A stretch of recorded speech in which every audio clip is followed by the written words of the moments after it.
I'm not an expert on an octopus. I know I've dived with them a couple times.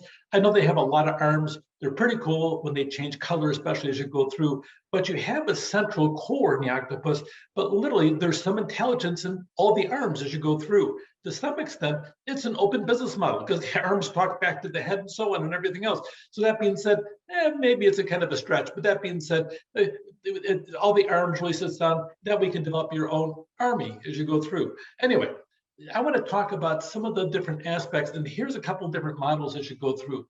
Bühler is the world leader in food processing machines. If you ever worked in a large factory that produces food, invariably, you'll probably come across a Bühler machine somewhere in there as you go through because they've been around a long time. They wanted to have a partner that really is an expert in nutrients and production as to how the business model can work in emerging markets. They wanted to expand around planet Earth, not just industrialized countries because their equipment is really big, but how also can you sit down and do that really in emerging markets and sit down there and downsize it, bring it right to the small food process area rather than the giant places. So they went through a lot of things. The Partners in Food Solutions actually is a nonprofit funded by General Mills. It added them around the world to help them bring food to the developing world as you go through. So Bühler, they had nothing to lose because General Mills already was a partner to some extent, even though the area is, okay, Bühler sells machines. A lot of times sell machines at General Mills. General Mills has this thing going on over here. So they wanted to say, hey, let's do this. General Mills wins because they're going to probably be producing General Mills food in the developing world. And Bühler wins because they're bringing their machines to the developing world. On top of that, it really was a win-win. So you'll see when you don't have the ability to do something, you may find a partner. That's why we label this inconsistency. I can't sit down and bring my stuff to this sector over here, but let's find a partner that can sit down and smooth it over so I can shift my focus over here because I don't really do a very good job in that today as you go through. So when you want to reach a sector, sometimes you go to a partner you already have, and then all of a sudden, boom, you can sit down and be where you want to be. Here's another one. Shire. It wasn't a very big company as you go through. It's a UK pharmaceutical manufacturer that really had some very specific things as they went through, and they really had some life-saving medicines they were developing, but they didn't have a lot of R&D, and R&D is very expensive in the area of big pharma as you go through. Anytime you see a brand new medication hit the market, you can pretty much make an assumption it probably took about $1 billion to bring that to market and years of research, practice, trials of all kinds as you go through. So Shire didn't have the R&D resources, and so they started doing partners. Here's stuff from a 2016 slide by the CEO as in presentations about all the different partnerships they had. They have millions of patients, so they have their stuff is being practiced on different patients as you go through. All kinds of different studies are happening all around, and they had a massive number of partners as they went through. It raised the stock price really super high, and they got bought out in 2019 for a massive amount of money from a Japanese firm on top of that. So by the time it was all done, this relatively young company, Shire, they got bought out for billions of dollars because of the fact they had partnerships and somebody wanted that as he went through. Another collaboration is SAP. You might have seen this and not quite known what it is. It really is gigantic when it comes down to the world of technology.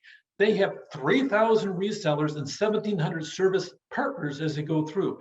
They open up their business model as you go through, and it really is, by the time it's all done with the software, with all those partners, they're across planet Earth, and the partners really do share a lot in the intellectual property, especially on the service end, because of the fact they want to have their software be repairable as they go through.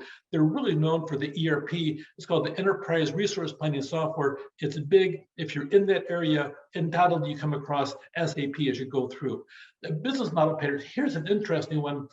Procter & Gamble, they really dived into a couple of companies, Eli Lilly and IBM. You think of Procter & Gamble, you think about toothpaste, all kinds of different home goods that you have and everything else you use in everyday life. Eli Lilly and IBM, well, they had a strange one.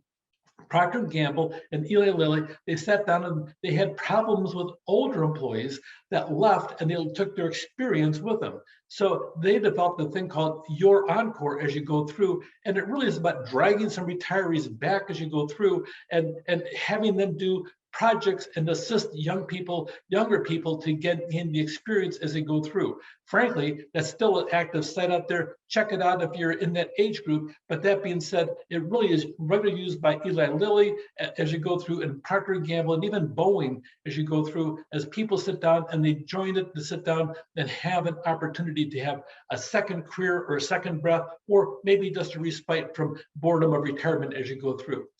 Industry convergence. You see over here that this is really an autonomous vehicle as you go through.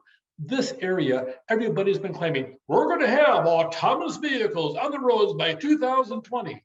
That came and went, well, 2021, well, maybe 2022. Well, actually in 2022, we do have autonomous vehicles traveling planet Earth as you go through. As a matter of fact, San Francisco actually has a limited version of autonomous vehicles operating as you go through. It was much harder technologically than people really thought as you go through. There's all kinds of scenarios that the AI has to figure out what's going on. Then you have the issue of, do I have actual machine vision as you go through, or do I have machine vision, LiDAR, and radar? Okay, if you go through, Tesla has just one aspect of it, and they only want to produce that one aspect of it. Other ones want all three in the process. So you have a lot of different aspects, and it's huge amounts of money. We're talking billions, plural, as you go through, that people have plowed into the concept because of the fact having a vehicle that drives itself without a driver is the ultimate thing when it comes down to the vehicles on the road of tomorrow. And everybody wants to be that car of tomorrow. So a lot of different companies are diving into the whole autonomous vehicle. We call it industry convergence. You have some strange partnerships happening between some major automakers joining together and working on a project on autonomous vehicles and sharing knowledge, even though they're at war in other sectors as you go through. It really is a very unique area. If you want to study this, this would be an area to study. But the enemies of war and battle are actually converging together to share knowledge as they go through. So they're often non-competing. They need to create new value.